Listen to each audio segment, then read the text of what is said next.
Hi everyone, Gemma here, and in today's video I want to talk about the link between our shadows, our sensitivities and our relationships. And I was asked to speak on a podcast about relationships last night, and this brought to my awareness the amazing link between these three elements and how they can help us to get into alignment as the most authentic versions of ourselves. So firstly, our shadows. So our shadows are things that we have pushed down. Usually happens to us in childhood. We've pushed down, we've been told you mustn't be something, you're too much of something. Might have been experiences that have happened to us, ways that we've been conditioned to be as children, and this creates shadows in our subconscious mind. And this may be things like being selfish or unworthiness, or it can be anything. And these exist in our mind, and because neuroscience has shown that the reticular activating system in the brain, our behaviours and the way we operate in the world is 95% subconscious. So if we are not taking responsibility for looking at what's in our shadows, then we could be manifesting more of what's in our shadows and finding that we are in situations in our lives that trigger us, that cause strong emotional reactions in us. And those people, those situations, those reactions, those things that we manifest are all there to show us. They're all a window into our subconscious mind. So we need to take responsibility for what is there, for what we're shown, for our reactions, and by working on ourselves, this is where it starts to create real change in our outer world. And I personally feel that as highly sensitive people, we can sometimes create more shadows in childhood because we are sensitive. And for a lot of us, and I've spent a lot of time working through this, I've spent a lot of time going in loops around what is trauma and what is an innate sensitivity. And trust me, I've gone in huge loops around this, both with myself and clients. So yes, there is an extent to which there is some trauma that is making our sensitivities worse, that is highlighting them, that is, there are some things that we need to work through and we need to take responsibility for. But also there is an element of acceptance with our sensitivities as well. So this is where energy alignment is really important, in that you get in touch with your most authentic self and you can tune in with you and what you need for you, because you will know what this balance is right for you, with taking responsibility for working on yourself, but also just setting boundaries and doing the things that you need around your sensitivities and tuning in with yourself and what that might be. So yes, you may need more recharge time. You may need more time to rest. You may need more time alone. And that does not mean you were broken. It does not mean that there is trauma that constantly needs fixing. But equally, we need to be looking at the shadows as well. So if you are feeling like you need to set some boundaries, you need some alone time, and that is more of an intuitive nudge, then that's something you need to take responsibility to do as well. If it's those more stronger emotional reactions, then it is a shadow. So I want to talk about how shadows exist in kind of quantum physics terms as well, and how this kind of relates to our sensitivities and relationships. So in quantum physics terms, an atom and another atom join together if their properties are like for like, okay? So everything that is in our world around us that we are experiencing is because we are a vibrational match for it, in that similar way that if you put two atoms together, they will join together if they are like for like. This is my very simplistic high level view of quantum physics. So anything in your reality that is perceived as something that you don't want, the opposite of what you are manifesting, that energy exists within you. Otherwise you would not experience that in your reality, because atoms are like for like. Okay, so if you are and this is where sometimes we fall into the trap with toxic positivity. Okay, so my background is in positive psychology, and positive psychology does not say, it never says, do not look at your shadows, do not experience negative emotions. Like, it doesn't say that, that's just toxic positivity. But what it does do is it creates the habits in place to incorporate more joy into your life and more resilience into your life so that you can deal with these things when they come up, firstly. And secondly, you can start to build your awareness through tools like mindfulness and mindfulness meditation. And I talk a lot about getting these grounded roots in place before you go off and try and develop spiritually and get into the unified field. You need to have these roots in place first. You need to have a habit of mindfulness, because if you think about the tree, and like the things that I literally talk about in my TEDx, be like a tree, you need to get those grounded roots in place before you can start to grow the branches of the tree. Otherwise the tree will just fall over. And this is what starts to happen with us, is we tend to go like full throttle onto trying to develop our intuition and use our intuitive skills in our businesses without getting those grounded roots into place first. This is hugely important, especially if you're going to delve into shadow work, if you're going to delve into having more conscious relationships and working on your relationships, and even more important if you're highly sensitive as well. Okay, so anything that's in your world is, and I know this may be hard for you to hear, but anything that is in your reality right now is because it is a vibrational match on some level. Okay, and this comes to relationships. So when I was going through a really tough time, I was navigating where I was going to live, my work was changing, I'd left my marriage a few months previous, and loads of things were going on for me in my reality. And a friend said to me, why would you take on a relationship now? Why would you not do all the healing first and say, no, I need to go off and do some healing?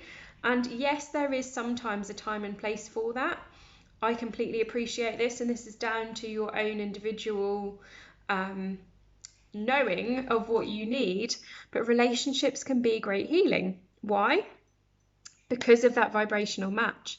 So the things in other people, particularly in relationships, the things that we feel, we may find in relationships, we get triggered by that other person, and that is not about the other person. Okay, little sneaky tip for you, that is not about the other person. That is about you, because it's showing you your shadows, it's showing you what is in vibrational alignment with you that you need to look at. So if you're going to have a relationship and you're going to work on yourself through that relationship, then you need to be really aware of what type of relationship that is, firstly. So if you haven't seen my video on trauma bonds, go look at that video. There is a way, if the both of you are in a trauma bond and you're both willing to work on the relationship, there is a way through it. But equally, there will be times where one of you is willing to work on themselves and one of you isn't. And we don't want to try and go into over responsibility for that or fixing. I've been in relationships in the past where I've shared blog posts that I've read, and I've shared books, with the hope of that other person catching on. And it doesn't always happen. And that's okay. And that's when you can kind of have that appreciation of each other's journeys and move on. But if you are willing to work on yourselves consciously in a relationship, which Coral and I talk about in one of my podcast episodes. We talk about conscious relationships and working on the shadows, because it is not easy. So to manifest these type of connections, they do drop in when we're ready, and we've chosen ourselves, because this all comes from a place of self-love. And this is what I talked about on the podcast last night, was it doesn't matter what type of relationship you're in, or if you're single, if you choose yourself and you focus on the self-love, then what's in alignment for you will come in. But in those relationships, you may need to work through stuff together, and relationships can be a great way to heal quicker, because you will bring up things in each other, you will trigger each other, and that is completely normal. That is okay. But you need to take responsibility, both individually and together, to keep open, keep communicating, and to take that responsibility for working through the things that come up. Now, if you're highly sensitive, again, this may feel amplified, and it's really important to keep this open communication with being highly sensitive as well. So I know for me, there are certain things I need to have boundaries around with my sensitivities. Now I've got in touch with those, and I've got in touch with those strengths, and I use those strengths now as real superpowers with my clients. But there are elements I need to set some boundaries around. In particular, I get quite overwhelmed and I need more alone time than most people. And so, I do need to speak up that need in my relationship and say, can I let you know how I'm going to feel at the weekend and see how this week goes, to let you know whether I'm going to come with you to this event, because it may be that I need to conserve my energy.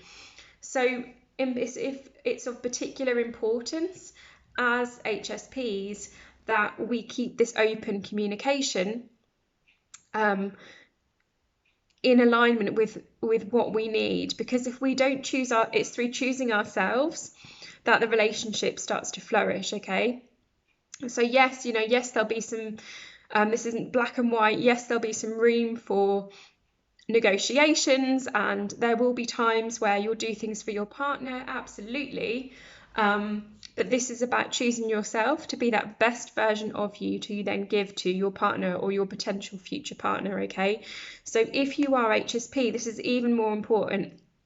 And for me, this played out with a role that I found was happening in my childhood, where because I felt so overwhelmed, the only way I could protect myself was to hide away. And when I hid away, I then shut down. And this has become a bit of a pattern for me that I've had to work through. And I know this is quite a pattern for quite a lot of my clients as well, is that they felt their sensitivities have pushed them into feeling so overwhelmed that they then shut down. Okay, so we repeat these childhood patterns in our adult relationships if we do not stop and look at them and look at what is happening. So it might be that we become really over independent as a result of closing down, not accepting support, and that is all because that's how we've learned to protect ourselves. So it's really even more important to communicate this stuff in relationships.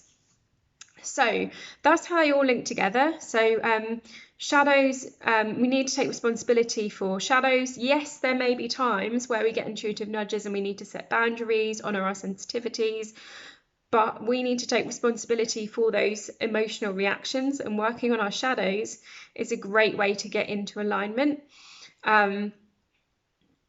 And relationships can bring things to the surface quicker because they start to mirror our childhood experiences, and we can very easily get into old patterns with those if we're not noticing them and keeping them open, communicating. And yeah, especially for HSP, we need to communicate our needs, and for a lot of us, we've learned not to put our needs first because we are epic people pleasers, and so this is even more important. So the more, and this just comes, this ease will come over time, the more you get in touch with your authentic self, the more you align, the easier it is for you to speak your truth and ask for what it is that you need. Okay, so 4 top tips in summary that I'm going to leave you with for this today. Number 1, get in touch with your most authentic self. And one of the ways you can do this is think about who you were as a child. What were the things that really lit you up? What were the things that if you followed your heart, they would lead you to? What brings you joy, okay? So get in touch with your authentic self. Obviously, doing shadow work can help to align your energy, and that will put you in touch with your authentic self as well, because we're then starting to balance out the energy of the conditioning that you've picked up in childhood. So that's number 1, get in touch with your most authentic self.